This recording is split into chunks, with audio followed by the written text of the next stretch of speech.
If you want some actionable steps on how to heal from betrayal, this video is for you. Hey there, I'm Leslie Noble, and this is your daily no bullshit truth.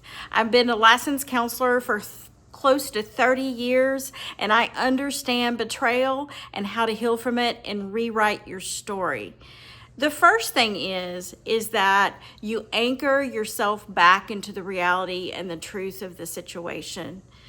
Instead of analyzing the whys and why did they do that to me, you allow yourself to grieve it, and then you anchor back into yourself. That's not a quick process. It's not anything I can tell you do this and you will feel better tomorrow. Of course not, especially when a relationship meant a great deal to you. But anchoring back into the reality of what happened and starting to focus on you and rebuilding your life is going to help you move through the process a lot quicker. The second thing is working on building trust with yourself. One of the questions you start to ask yourself is, why didn't I see it? Or why did I put up with it? Or why did I let it happen longer than it should have? Instead of shaming yourself. So we're not supposed to be betrayal detectives. So let's put the responsibility back on the betrayer, okay? I think sometimes our society or our culture puts too much pressure on the person that's been victimized or the person that was betrayed. Like you're supposed to be some sort of red flag detector. Are there places you could have used better discernment? Probably.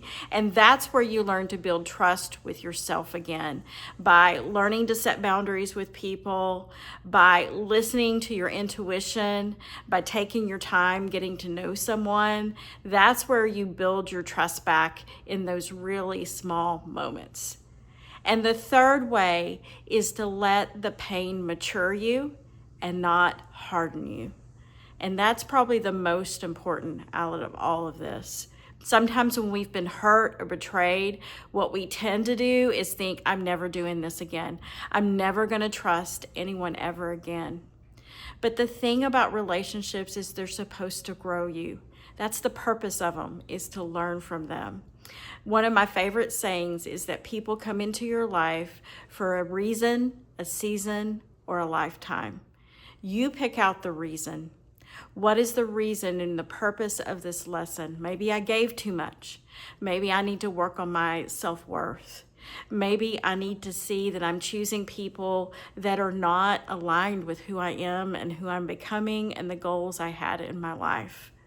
If this was helpful to you, please follow, subscribe, and there's more where this is coming from. See you next time.